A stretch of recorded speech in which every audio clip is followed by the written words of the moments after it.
Assalamualaikum warahmatullahi wabarakatuh. Waalaikumsalam warahmatullahi wabarakatuh. Al-Fatihah.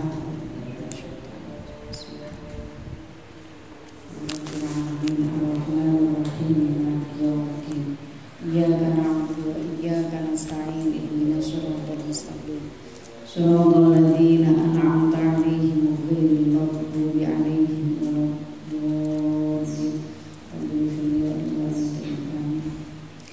Bismillahirrahmanirrahim. Alhamdulillahirabbil alamin.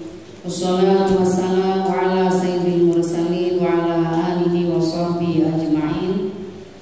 Qala al-mu'allifu rahimahullahu ta'ala wa nafa'na bihi wa bi'ulumihi wa amadana bi asrarihi wa a'ada alaina bi barakatihi fid dharain amin ya rabbal alamin. Sekarang kita lanjutkan bab pertama tentang pengakuan atas hak-hak perempuan. Pengakuan Islam yang itu disampaikan oleh Rasulullah SAW dalam beberapa hadis yang akan kita baca hari ini. Al-i'tiraf bi huquqil mar'ah, di pengakuan tentang hak-hak perempuan. Setelah Islam hadir, Islam mengakui adanya hak-hak, menjelaskan bahwa perempuan itu memiliki hak-hak sama dengan makhluk Allah yang lain, yaitu laki-laki, di mana hak itu di zaman sebelum Islam itu tidak diberlakukan. Jadi seorang perempuan tidak memiliki hak-haknya, baik hak sebagai manusia secara kodrati sebagai manusia maupun dia sebagai seorang perempuan. Oke, sekarang kita baca hadisnya, dan ini hadis-hadis sahih semua. Jadi tidak bisa kita membantah karena Rasulullah sendiri menyatakan dalam hadis-hadisnya eksistensi atau keberadaan kaum perempuan yang harus diakui oleh seluruh umat manusia dan peran-perannya juga. Kemarin kita bacakan sholawatnya, sholawat Nabi, terus ada syair tentang relasi keadilan antara laki-laki dan perempuan. Itu siapa mau? Ditulis oleh Kalututi. Sholli wa sallim daiman ala Ahmada, sholli wa sallim daiman ala Ahmada, wal ali wal ashabi man qad wahada, wal ali wal ashabi قد وحدا هو خلقهما من نفس واحدة هو خلقهما من نفس واحدة وبث منهما رجالا ونساء وبث منهما rijalan wanisa.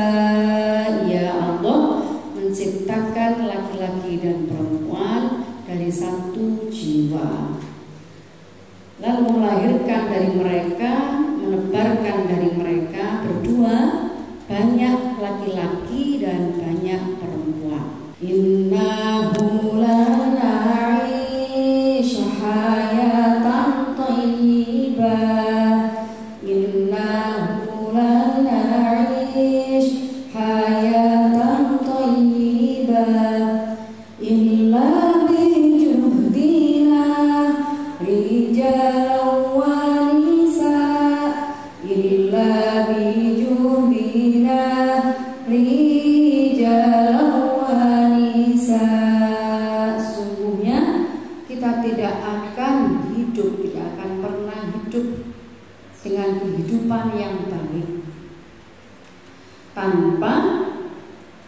kesungguhan kita, tanpa usaha kita yang sungguh-sungguh, baik kita laki-laki maupun kita perempuan. Jadi kedua-duanya harus berusaha menciptakan kehidupan yang baik, kehidupan yang damai, kehidupan yang selaras, yang harmonis. Innahu la nashhad hayatan adila. Innahu la nashhad hayatan adila illa bi'adlina rijal wa nisa, illa bi'adlina rijal wa nisa. Sungguhnya kita pun tidak bisa hidup dengan kehidupan yang berkeadilan, kehidupan yang harmonis, yang sederajat, yang sama, kecuali dengan keadilan kita laki-laki dan perempuan. Kecuali laki-laki, semua laki-laki dan semua perempuan berusaha menciptakan keadilan di dalam kehidupan.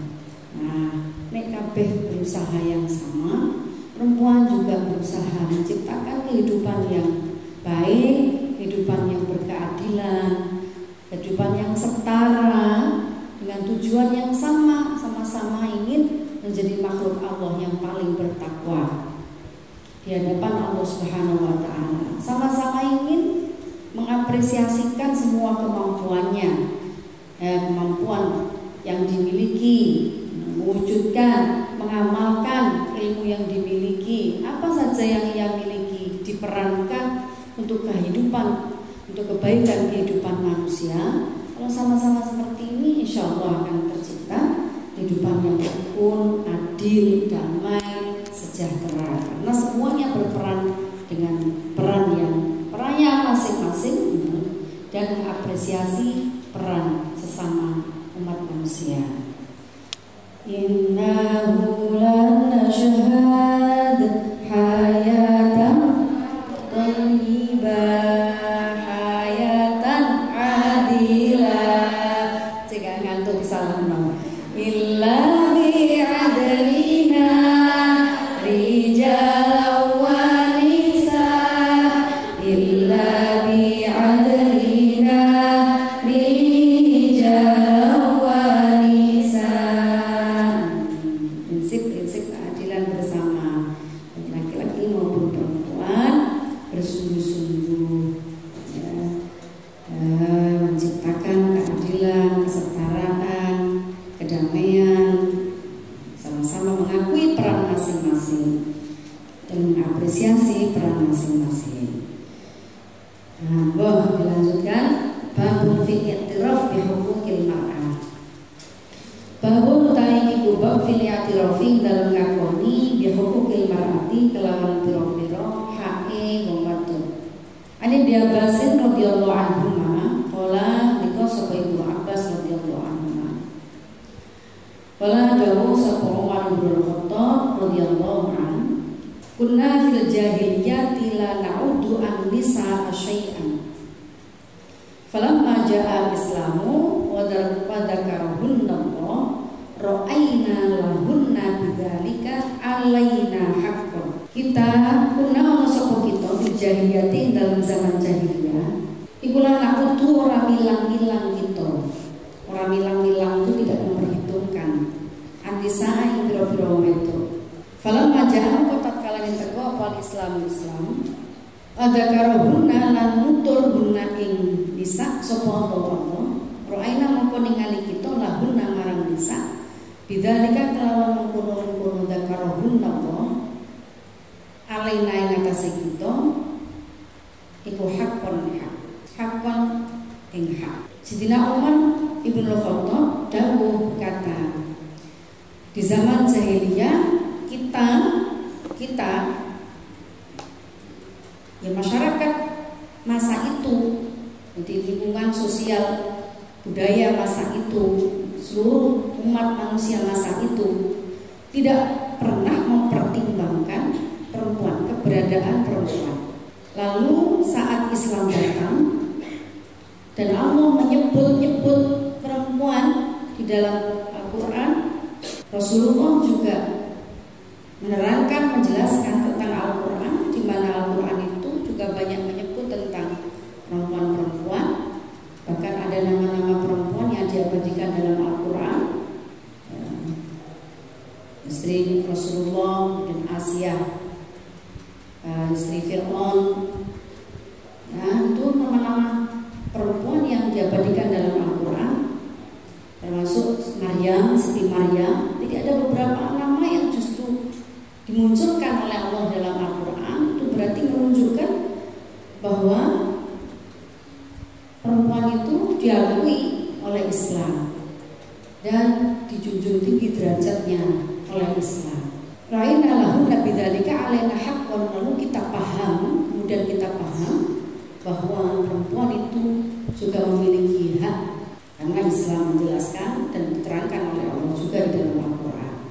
Rawahu al-Bukhari. Allah meriwayatkan hadis sahih Al-Bukhari, Imam Bukhari. Jadi saya kemarin sudah menerangkan ya, masa jahiliyah itu, ini saya terangkan kembali gitu. Perempuan sama sekali tidak mendapatkan hak-haknya. Meskipun sebenarnya ya setiap manusia itu memiliki hak atas dirinya, tetapi keberadaan perempuan di masa jahiliyah itu tidak memiliki hak-haknya sama sekali. Dia bisa diperdagangkan, perempuan bisa diwariskan. Jika sudah ditinggal suami bisa diwariskan. Anak-anak perempuannya pun begitu. Itu di saat atau di kondisi mereka sudah lahir. Lebih tragis lagi, masyarakat jahiliyah itu memiliki sikap yang sangat menindas perempuan sebelum mereka lahir. Justru malah dilakukan itu sebelum mereka lahir. Jadi dulu lahir ikut betul atau suami-suami yang tahu, apalagi mereka tokoh-tokoh terkemuka di masa itu, tahu istrinya hamil, mengandung, lahir anak perempuan, belum sampai orang tahu sudah dikubur hidup-hidup anak-anak perempuan mereka. Saking malunya memiliki anak perempuan, saking malunya. Coba bisa kita bayangkan kalau kita udah hidup di zaman itu, saat belum lahir saja masyarakat itu sudah terbentuk satu budaya malu menerima kehadiran kita. Kita itu aib bagi masyarakat kita. Itu belum itu sudah kita akan menerima satu fakta, lingkungan atau masyarakat yang tidak pernah mau menerima kehadiran kita. Bisa dibayangkan enggak? Ya hari ini tuh ya masih ada hal-hal, misalkan kita menyaksikan cara pandang yang tidak sama antara kehadiran anak laki-laki dan anak perempuan. Itu juga masih terjadi hari ini. Tapi tidak, tentu saja kalau ini terjadi, seluruh umat muslim yang mau mempelajari agamanya dengan baik, mau membaca Al-Quran, memahami isi Al-Quran, dan mau mengaji, mempelajari hadis-hadis Rasulullah, itu pasti tahu perlakuan-perlakuan seperti itu menyimpang dari ajaran Rasulullah SAW. Malu punya anak perempuan, tidak mau dengan kehadiran anak perempuan, menganggap anak perempuan tidak sama dengan anak laki-laki, itu sudah menyalahi atau menyimpang dari ajaran Rasulullah SAW. Kadang-kadang malah sebagian dari kita itu masih seperti itu. Itu berarti kurang agamoni. Maaf, itu kurang agamanya. Bukankah Rasulullah itu juga diantara sekian putranya yang kemudian hidup sampai masa tuanya, sampai dewasa dan sampai menikah, tinggal Sayyidah Fatimah. Ya, tinggal Sayyidah Fatimah. Dan kalau kalian membaca sirahnya, kita membaca sirahnya Sayyidah Fatimah, hampir semua penulis sejarah itu menyatakan Sayyidah Fatimah itu sifatnya hampir mutlak, hampir mirip Rasulullah SAW. Dan anak kesayangan Rasulullah. Kalau membaca sirahnya Sayyidah Fatimah itu nangis. Akhlaknya, perilakunya, kepribadiannya, cara bertutur katanya itu mirip Kanjeng Nabi. Kalau Kanjeng Nabi kita akui sebagai karena memang beliau Nabi utusan Allah dan Nabi terbaik. Lah kalau kemudian putrinya semirip Rasulullah, adakah yang berani mengatakan ini perempuan tidak mulia? Ini berarti menyimpang dari ajaran Rasulullah. Jadi siapa yang tidak mengakui anak-anak perempuannya itu menyimpang dari ajaran Islam. Dan Sayyidina Umar sendiri yang sebelum masuk Islam begitu garangnya kepada siapapun, setelah Islam begitu lembutnya karena menerima anugerah fadl dari Allah, yaitu berupa iman kepada Allah, lalu menerima semua ajaran Rasulullah, tuntunan-tuntunan Rasulullah, bahkan juga mengakui eksistensi, keberadaan dan hak-hak perempuan. Ini dawuhnya Sayyidina Umar, kunna fil jahiliyah la na'udu an nisa syai'an. Sama sekali tidak pernah memperhitungkan keberadaan perempuan. Falamma ja'al Islam wa dzakarahunallah ra'aina lahunna bidzalika 'alaina haqqan. Islam mengajarkan kepada kita bahwa mereka memiliki hak atas kita. Kita punya kewajiban pada perempuan. Itu kewajiban menghormati, kewajiban menghargai, kewajiban menerima keberadaannya sebagai sesama makhluk Allah Subhanahu wa taala yang harus diterima dan dihargai. An Aisyah radhiyallahu anha qala Rasulullah sallallahu alaihi wasallam, hadis riwayat Aisyah radhiyallahu anha. Qala dawuh Rasulullah, Aisyah menyampaikan dawuh Rasulullah, innaman nisa'u syaqaiqur rijali. Sak temene pira-pira wadon iku syaqo iku rijali, pira-pira dulur kandunge pira-pira wong lanang. Pira-pira dulur kandunge pira-pira wong lanang. Rawang riwayat hadis Abu Dawud wa fi aunil ma'budi lan ing dalem aunil ma'bud iku syarah Sunan Abu Dawud. Anna syaqo iku sak temene kalimat syaqaik artinya syaqaik hum yo syaqaik iku an-nadhar iku pira-pira partner wal amsal lan pira-pira kang madani. Di syarah Abu Dawud iku diterangkan syaqaik hum an-nadhar wal amsal. Di sepadan syaqaik dulur kandunge artinya sama. Jadi pecahane sepadan partnernya. Jadi ya sama namanya kalau ibarat anak itu memang anak yang sekandung berarti sama. Tinggal lahirnya siapa dulu, perempuan dulu atau laki-laki dulu, sama. Ini sejawat, sederajat, kembaran, analogi itu yang diterangkan di beberapa kamus-kamus Arab. Kalimat syaqaik itu maknanya itu tadi banyak sekali. An-nadha'ir wal amsal itu makna di syarah Sunan Abi Dawud. Kalau di beberapa kamus termasuk kamus Al-Murid itu arti dari syaqaik itu sejawat, kembaran, sederajat, itu syaqaik. Jadi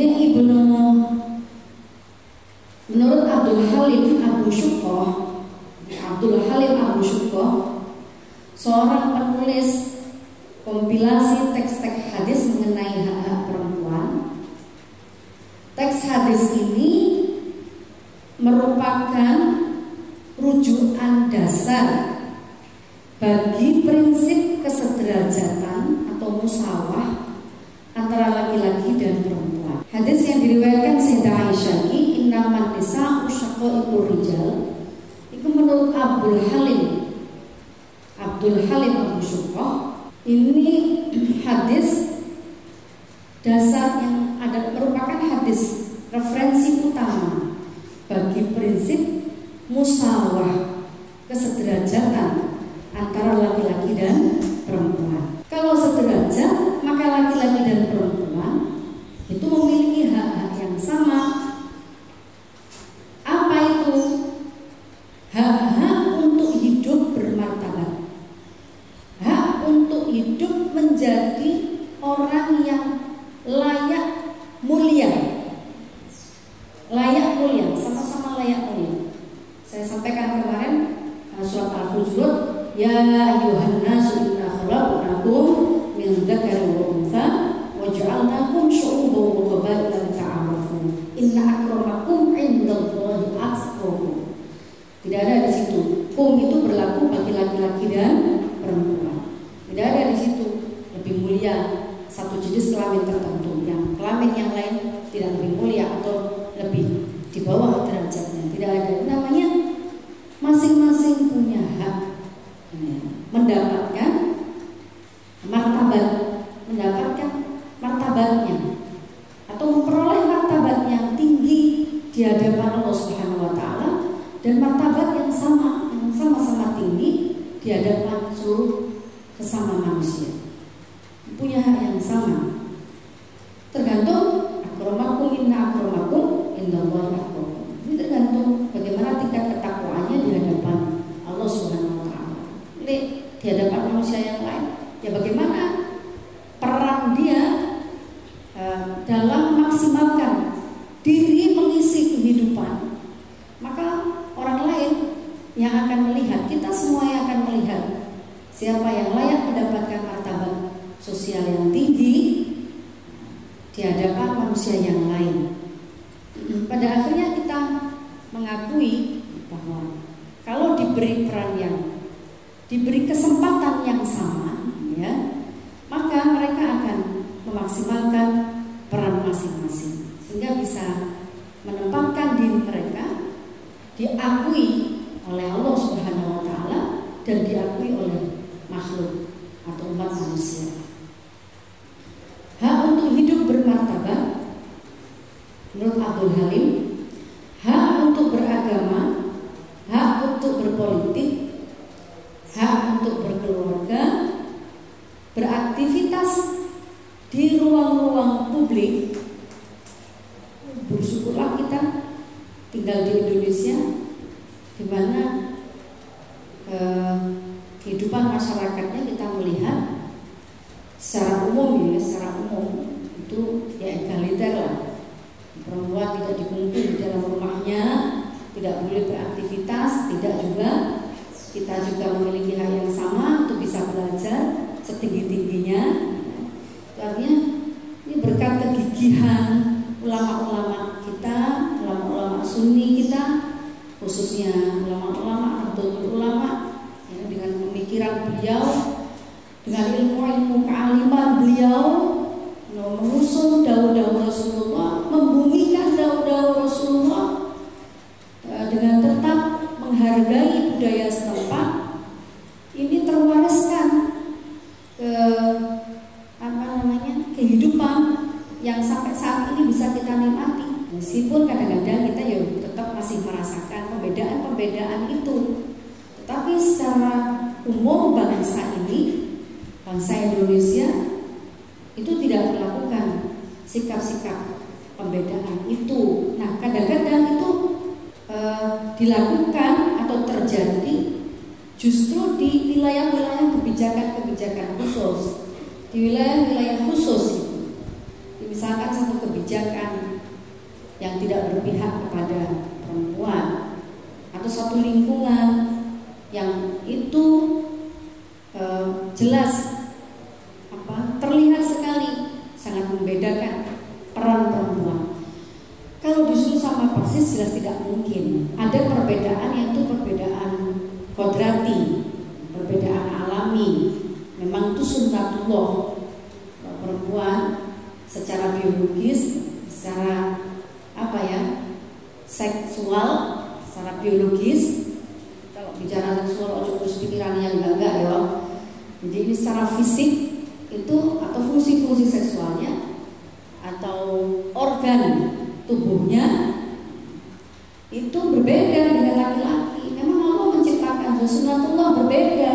Yang tidak boleh dibedakan adalah haknya, perannya. Bagaimana dia diperbolehkan Islam gitu ya, memberikan hak yang sama di dalam mereka melakukan perannya untuk kebaikan, mengisi kehidupan ini untuk kebaikan seluruh umat manusia. Itu yang tidak boleh dibedakan. Karena ini Abdul Halim kemudian menjelaskan hal ini. Jadi hak kesamaan di dalam hak untuk beragama, berpolitik, berkeluarga, beraktivitas dalam ruang lingkup sosial, ekonomi dan pendidikan. Kita lanjutkan. An Aisyah radhiyallahu anha salli wa sallim daiman ala Ahmad salli wa sallim daiman ala Ahmad wal ali wal ashabi man qad wa'ada wal ali wal ashabi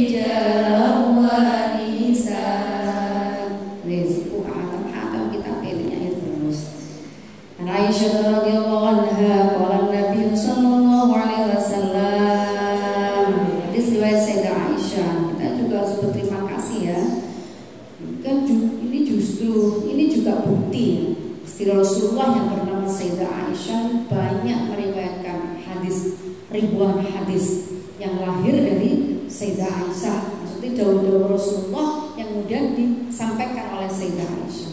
Dan mayoritas dari hadis-hadis Sayyidah Aisyah itu memang berbicara tentang hubungan di dalam keluarga, hubungan tentang seorang perempuan, hal-hal yang terkait dengan perempuan.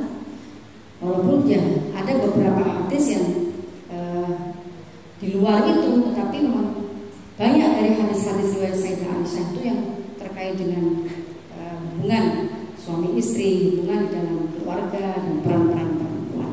Man yang dia min hadhil banat syai'an fa ahsana ilaihinna kunna lahu sitran minan nar. Rawahu al-Bukhari. Mana yaliya an takuna al-banatu fi wilayatihi wa riayatihi fa anfaqu alaihi wa ahsana riayatahunna fa anfaqu alaihinna wa ahsana riayatihinna. Mau tahu sapane wong yaliya nguasai sapa man min hadhil banati saking ikilah pira-pira anak wadon syai'an ing suci-suci fa ahsana mongko bagusi sapa man ilaihina maring banat kunna mongko ana sapa banat lahu marang man iku sitron dadi aling-aling minan nari saking neraka. Rawa riwayatkan hadis sapa Al-Bukhari Imam Muslim itu termasuk perawi dengan derajat paling tingginya hadis. Mana ya dia antakuna al-banatu yang ana sapa al-banatu pira-pira anak wadon iku fi wilayatihi dalam penguasaan liman wari ayatihi lan tanggung jawab man. Fangfaqo mongko paring nafkah sapa man alaihinna ing atase albanat wahsana lan agawe bagus atau bagusake sapa man ri ayatahunna ing nanggung banat.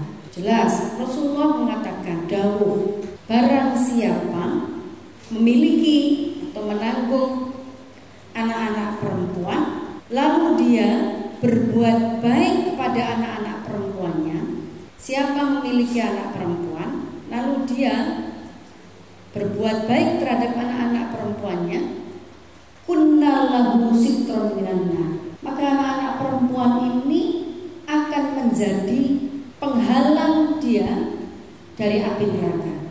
Sampai sebegitunya. Wa ma'na yali antakuna albanat fi wilayatihi wa riayatihi.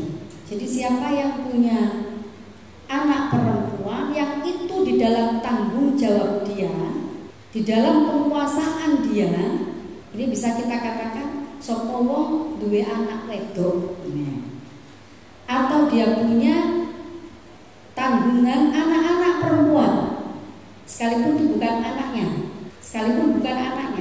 tapi dia punya tanggungan anak-anak perempuan, lalu dia memperlakukan anak-anak perempuan ini dengan baik, sama ilaihinna, memperlakukan dengan baik, maka kelak jika anak-anak perempuan ini tumbuh menjadi anak-anak yang baik, yang solihah, ia akan bisa menjadi tamengmu. Apa tamengmu? Jadi penghalangmu dari api neraka, menjauhkanmu dari api neraka. Hei mulana, hei wong wedok, man itu laki-laki dan perempuan. Jadi setiap orang, baik laki-laki maupun perempuan, kita perempuan berarti sebagai ibu, laki-laki berarti sebagai seorang ayah yang memiliki anak-anak perempuan, lalu kita memperhatikan anak-anak perempuan kita berbuat baik, itu meliputi banyak hal. Kalau kita mengacu pada pendapatnya Abdul Halim tadi, berarti kita memberikan pendidikan yang baik, menempatkan mereka di tempat yang baik, memilihkan pendidikan yang baik, memberi mereka makanan, memberi mereka pakaian, memberi mereka ruang-ruang yang baik, kawan-kawan, memilihkan mereka kawan-kawan yang baik. Pokoknya dalam semua sendi kehidupan, ya, kita berusaha memperlakukan mereka dengan baik, dengan layak, dengan baik, maka mereka akan menjadi kembalinya manfaatnya untuk kita, untuk manin, untuk orang yang menanggung anak-anak perempuan ini dan memberikan anak-anak perempuan mereka kehidupan yang layak, ya, makan yang layak, pakaian yang layak, tempat tinggal yang layak, pendidikan yang layak. Maka Rasulullah dawuh riwayat Sayyidah Aisyah, orang yang seperti ini akan dijauhkan oleh Allah dari api neraka.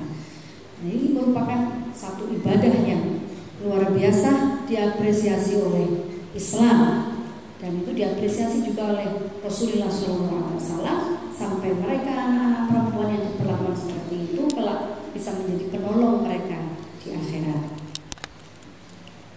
Hadis ini itu bermula, jadi asbabul wurudnya, asbabul nuzul Quran ya, asbabul wurud itu sebab munculnya hadis ini itu saat sebelum hadis ini didahulukan oleh Rasulullah, itu Sayyidah Aisyah itu tengah kedayon itu ketamuan seorang perempuan yang membawa anak-anak perempuannya.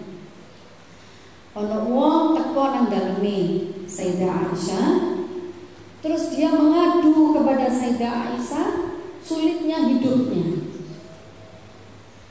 Aisyah, kehidupan saya sulit, padahal saya menanggung 2 anak perempuan. Lalu Sayyidah Aisyah saat itu langsung masuk ke dalamnya Rasulullah, langsung dia cari adakah makanan di rumah Rasulullah. Terus setelah dia cari makanan itu, dia dapatkan sepotong roti, lalu dia berikan kepada perempuan itu. Terus oleh perempuan itu dibagi, dipotong, dikasihkan anak-anaknya. Ternyata Sayyidah Aisyah, perempuan itu pasti juga lapar, tapi dia kasihkan roti yang saya berikan kepada kedua anaknya. Dia mengadu kepada saya, ya Rasulullah. Lalu Rasulullah rawuh di rumah Sayyidah Aisyah. Terus Sayyidah Aisyah matur ke Rasulullah, ya Rasulullah, ada perempuan datang kepada saya, dia mengadukan sulitnya kehidupan dia membawa anak-anak perempuannya. Lalu saya cari di dalam jenengan, mohon maaf saya lalu berikan ada sepotong roti di dalam jenengan, lalu saya berikan kepada ibu itu, lalu dimakankan roti itu, dipotong roti itu diberikan kepada anak-anaknya. Rasulullah dawuh hadis ini apa ya, apresiasi atau penghargaan Islam terhadap orang-orang yang merawat anak-anak perempuannya. Jadi dari mana kita berdalih bahwa anak perempuan tidak perlu dirawat dengan baik? Dari mana? Bahkan Rasulullah mengatakan siapa yang merawat fahsana ilaihina kunallahu sitran minan nar, baginya akan dijauhkan dari api neraka karena perbuatannya merawat dengan baik anak-anak perempuannya.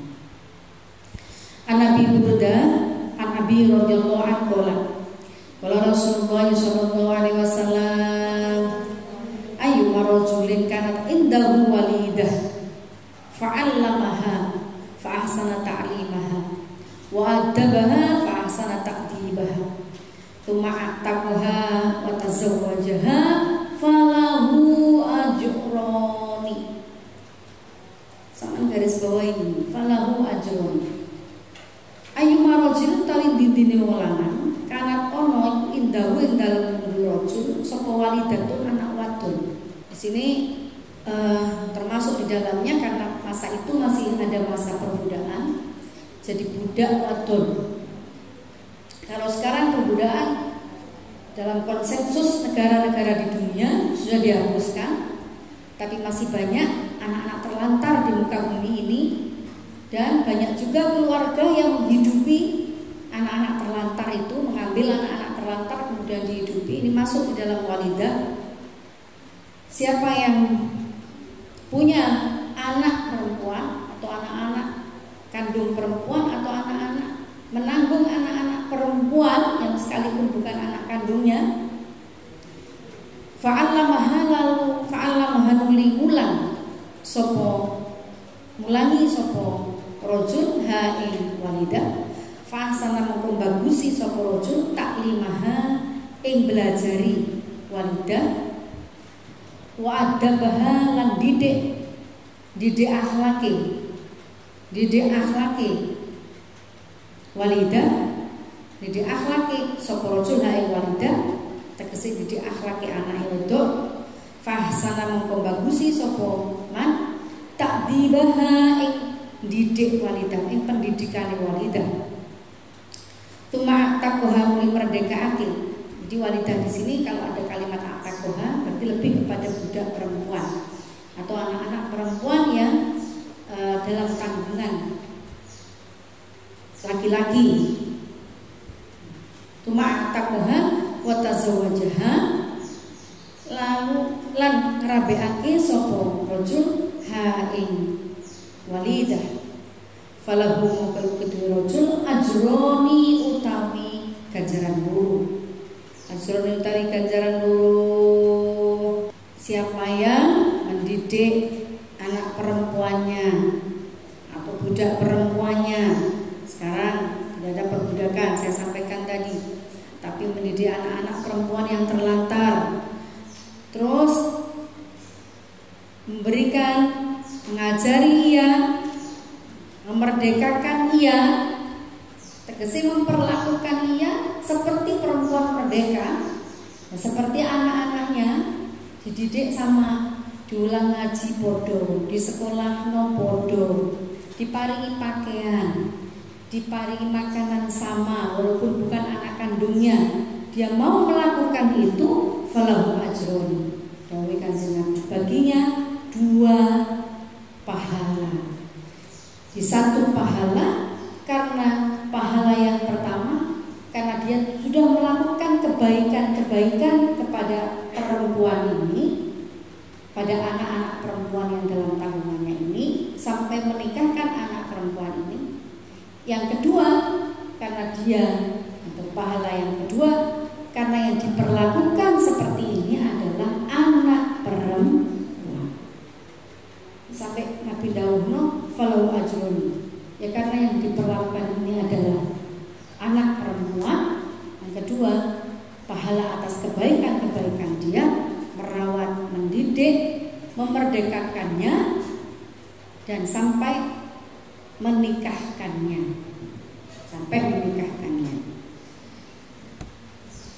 Innahu lan nashhad ayatan thayyibah illa bi juhdina rijalan wa nisa illa bi juhdina rijalan wa nisa innahu lan ada hayatan adilah illa bi adlina rijalan wa nisa illa bi adlina rijalan wa nisa. Abi Hurairah radhiyallahu anhu qala Rasulullah sallallahu alaihi wasallam akmalul mu'minina imanan ahsanuhum khuluqan wa khiyarukum min nisaikum khuluqan.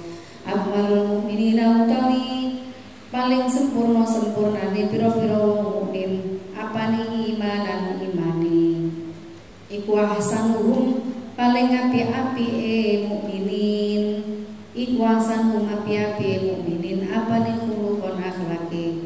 Khiyarukum utawi terpilih wong mukminin atau api-api wong mukminin iku khiyarukum api-api mukminin iku khiyarukum sira kabeh ya. Khiyarukum utawi terpilih sira kabeh iku khiyarukum api-api sira kabeh nisa iku marang pira-pira wadon sira kabeh apane khulukon akhlake Surdawu rawalna takwi hadis sopatul mudi imam turmudi. Paling sempurnanya iman seorang mukmin adalah yang paling bagus akhlaknya dan paling terpilihnya kalian laki-laki ya rukun laki-laki yang paling terpilih yang paling baik adalah khiyarukum linisaikum adalah laki-laki yang paling baik khulukon akhlaknya linisaikum pada perempuannya, pada istrinya, pada anak-anak perempuannya, pada istrinya linisaikum. Jadi Rasulullah sampai dawuh orang yang paling sempurna imannya adalah orang yang paling baik akhlaknya. Dan laki-laki yang paling baik adalah laki-laki yang paling baik mempergauli istrinya, memperlakukan istrinya dengan akhlak yang baik. Udah, ini kita pahami, kita kembangkan sendiri. Kalau mau ditarik sebaliknya, yang paling buruk akhlaknya terhadap istrinya ya dia laki-laki yang buruk. Dan seluruh umat manusia baik laki-laki maupun perempuan yang paling buruk akhlaknya yang paling tidak sempurna imannya adalah yang paling buruk akhlaknya terhadap sesama manusia. Ini juga menjadi prinsip dari mubadalah. Jadi teks yang pertama itu berlaku secara akmalul mu'minina imanan ahsanuhum khuluqan. Jadi orang laki-laki maupun perempuan yang paling sempurna akhlaknya adalah mereka yang paling baik akhlaknya, perilakunya, perbuatannya. Laki-laki kemudian ditaksis redaksi yang berikutnya, kalimat yang berikutnya, adapun laki-laki yang paling baik adalah laki-laki yang paling baik akhlaknya kepada istrinya. Jadi hati-hati ya, kita juga sebagai perempuan ya kudu cerdas hati ini, cerdas pikiran nih. Hati-hati milih wong ini sudah pedoman dari Rasulullah, milih wong lanang milih sing akhlake paling apik, sing agamane apik, akhlake sing paling apik. Karena nanti di kehidupan rumah tangga itu, kemudian kepada siapa kita paling dekat bergaulnya, dengan siapa, bukan kepada siapa, dengan siapa kita paling dekat bergaulnya, dengan siapa kita paling sering berdiskusi, berdialog, bercerita, menumpahkan keluh kesah, ingin mendapatkan atau saling ingin mendapatkan kedamaian, saling ingin mendapatkan ketentraman. Ya paling dekat ya suami istri ini. Maka kepada siapa kita memilih pasangan, pada siapa kita akan menyerahkan. Kalau di kayak kata menyerahkan hidup kok koyo pasrah, bagi kekuatan belas. Pasrah itu menyerahkan kehidupan, dan pasrah itu hanya boleh kepada Allah Subhanahu wa ta'ala. Kepada sesama umat manusia bukan kepasrahan, tetapi kita berlaku adil, berlaku baik, berlaku adil, terutama kepada pasangan kita. Kalau kita perempuan berarti kepada pasangan kita laki-laki, kalau laki-laki berarti kepada pasangannya perempuan. Ya kan nanti akan tumbuh ketentraman. Tatma'innul qulub, la bidzikrillah tatma'innul qulub. Iling Allah itu tentram hati nih. Tapi nih pasangannya gak menenteramkan, ya susah kedamaian itu tercipta, ketentraman itu tercipta. Makanya hati-hati, harus gunakan juga akal cerdas. Jangan sekedar hanya gunakan emosionalitas. Jojo muni iki kata hati nuraniku, arek iki api, ojo. Jangan ya. Sekarang itu yang banyak berterbangan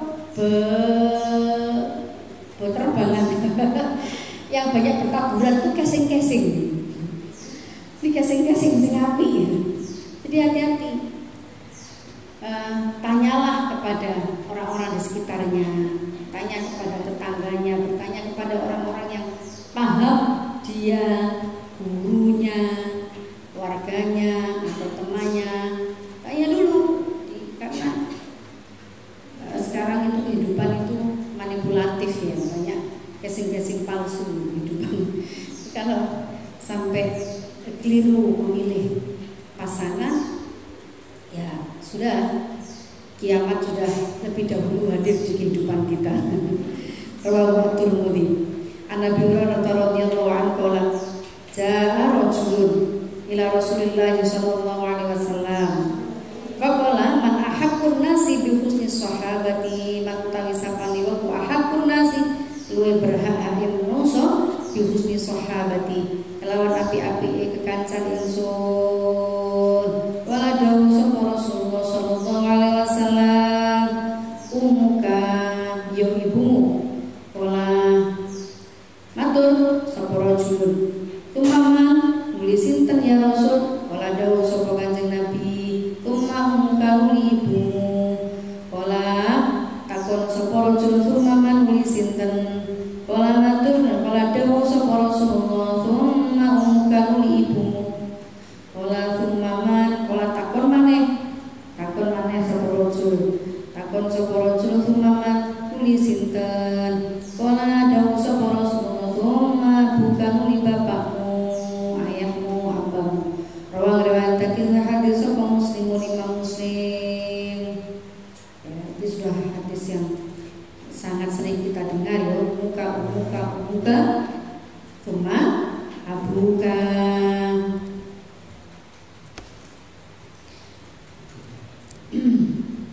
Tapi kita harus jujur ya, bagaimana kita menghormati ibu kita, yang ibu kita itu perempuan. Memangnya ada ibu laki-laki? Bagaimana kita menghormati beliau? Jangan-jangan kita itu hanya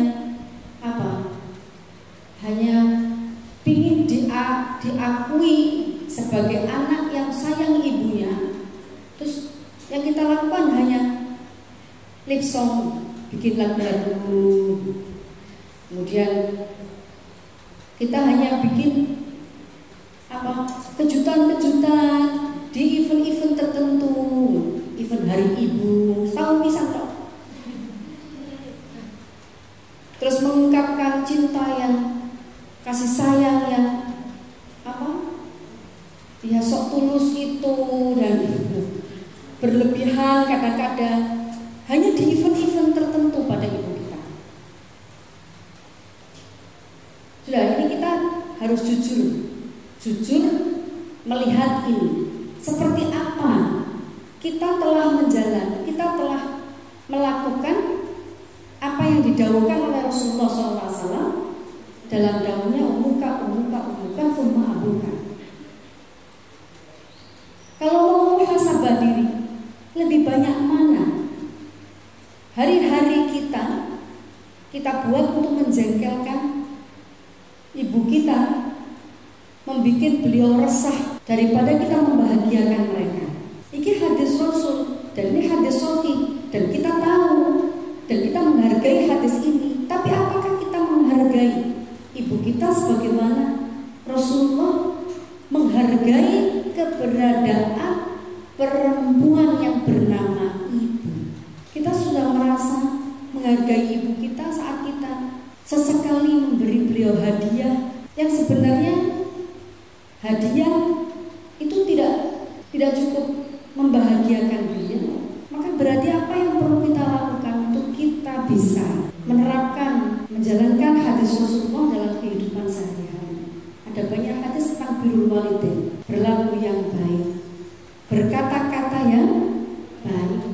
Ibumu itu perempuan dan oleh Rasul perempuan, seorang perempuan yang kemudian dalam fase kehidupannya dia menjadi seorang ibu, itu dia memiliki derajat yang lebih lagi sampai 3 kali Rasulullah mengatakan. Kalau hadis-hadis sebelumnya tadi perempuan secara umum Islam memuliakan, tapi kalau sudah dia perempuan itu memasuki satu fase kehidupan yang disebut sebagai ibu, ini sudah berlipat ganda penghargaan Islam yang itu didahulukan sendiri oleh Rasulullah.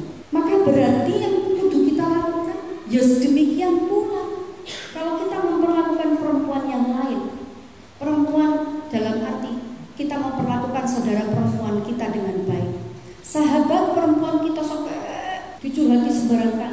Tapi saat punya sahabat di usia kalian ini kan senang-senangnya dua sahabat, koribah.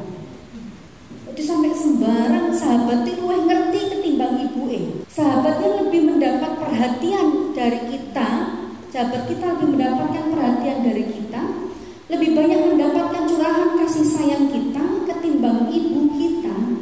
Apakah kita menerapkan hadis ini? Sahabat kita lebih banyak mendapatkan, bukannya sahabat usia-usia kadang-kadang usia-usia gini mulai punya orang yang disenangi, lebih banyak menghabiskan waktu kita dan kita sampai berusaha menata kalimat, menata bahasa sebaik mungkin agar sahabat kita, orang kita sayangi itu gak tersinggung, sementara kita tidak pernah berhati-hati sekali untuk menata bicara kita, tata krama kita, akhlak kita di hadapan ibu kita. Ya berarti kita tidak menjalankan hadis ini. Padahal Rasulullah melipat gandakan derajat perempuan yang sudah berstatus sebagai ibu. Itu artinya berarti kita pun harus melipat gandakan penghargaan kita kepada ibu kita. Akhlak yang baik, baik lisan, bil lisan, bil af'al, perbuatan, tutur kata. Terus kita membantu meringankan beban ibu kita. Ibu ini makna ibu kandung bisa bermakna ibu dari yang mengasuh kalian, guru-guru yang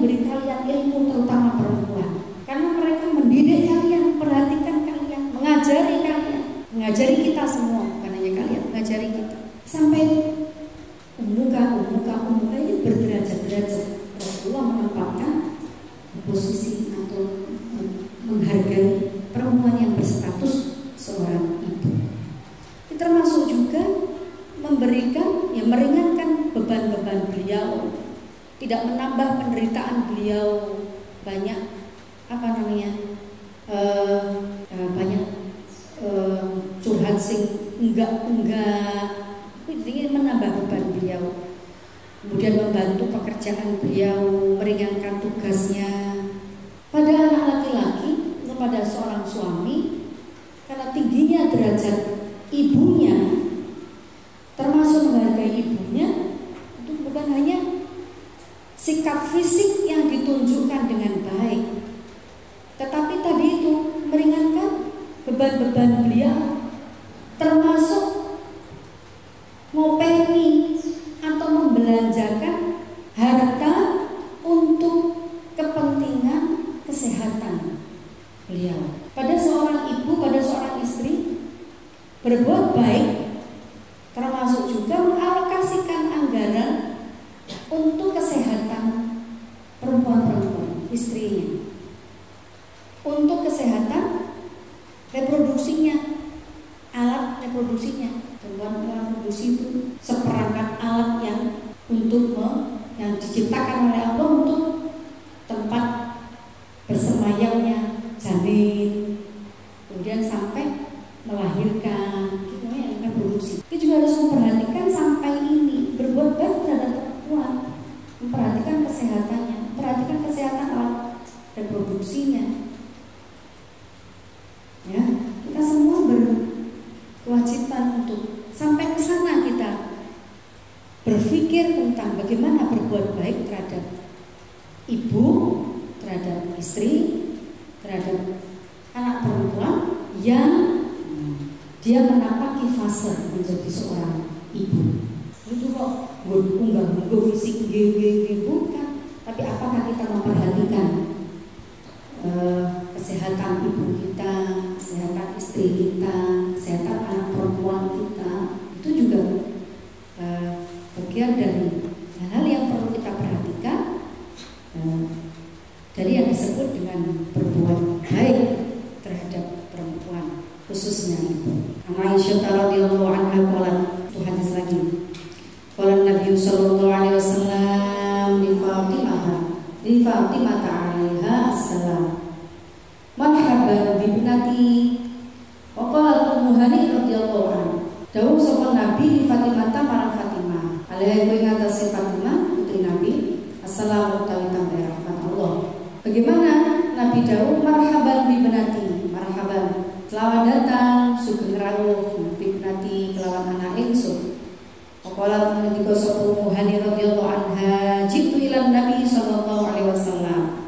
Faqala ngendika sapa Nabi marhaban bi Ummi Hani, selamat datang Ummi Hani. Wa riwayatake hadis sapa Bukhari. Wa Ummu Hani radhiyallahu anha ya bintu ammin Nabi sallallahu alaihi wasallam, Abi Thalib. Wa ya ukhtu Ali bin Abi Thalib karramallahu wajhahu. Apa sih maksudnya hadis ini? Apa sih maksudnya hadis ini? Rasulullah itu loh, anak perempuannya datang, Sayyidah Fatimah datang, itu disambut dengan bahagia. Marhaban bi ibnati. Lalu juga menyambut Ummu Hani bintu Ammi Nabi Abi Thalib, putra perempuan paman Nabi sallallahu alaihi wasallam. Itu saat datang kepada Rasulullah memberikan sambutan yang istimewa, yang baik. Marhaban. Saiki mungkin itu sesuatu yang tidak aneh gitu. Saat kemudian kita menyambut anak-anak perempuan kita biasanya menyambut anak perempuan itu cili-cili anaknya lagi. Assalamualaikum, mulai sekolah. Waalaikumsalam, dipeluk-peluk, yang segede kayak isin. Itu menjadi kemudian jarang kita lakukan. Anak-anak kita pun ya akhirnya juga sungkan memeluk ibunya, apalagi memeluk ayahnya. Padahal Rasulullah ini melakukan itu kepada putrinya. Di zaman ini itu mungkin gak aneh, tapi itu dilakukan Rasulullah di zaman itu, pasca zaman jahiliyah, di mana jangankan dipeluk, jangankan disambut dengan hangat anak-anak perempuan, sampai dikatakan marhaban bibnati, jangankan diperlakukan begitu. Kedatangannya, kehadirannya saja gak ada artinya. Tiba-tiba Rasulullah mencontohkan satu kehidupan yang berbalik 180 derajat. Gak 180 derajat kok, beribu-ribu derajat. Dari yang asalnya anak wedok belas ditoleh kayak enggak, ini sampai disambut dengan demikian indahnya oleh Rasulullah. Ini di zaman itu satu satu batu loncatan sikap yang luar biasa yang ditunjukkan oleh Rasulullah, yang harus dicontoh oleh umat Islam, yang harus dicontoh oleh para sahabat-sahabat. Ini berarti maju. Islam itu satu sikap yang yang satu tradisi baru yang dibawa oleh Rasulullah, tradisi menyayangi, menghargai anak-anak perempuannya, tradisi menyayangi perempuan-perempuan di sekitarnya. Itu tuh dalam frame yang jelas ya. Duduk mahram, duduk muhrimah, terus menyayangi dengan tidak seharusnya, bisa benar itu. Artinya memberikan penghargaan. Untuk di zaman itu sesuatu yang luar biasa. Dari tradisi yang sedemikian budaya yang sedemikian buruk, Rasulullah memberikan satu tradisi baru, menyambut kedatangan anak perempuannya dan saudara perempuannya dengan sambutan yang hangat, sambutan yang baik. Sholli wa sallim iman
Assalamualaikum warahmatullahi wabarakatuh.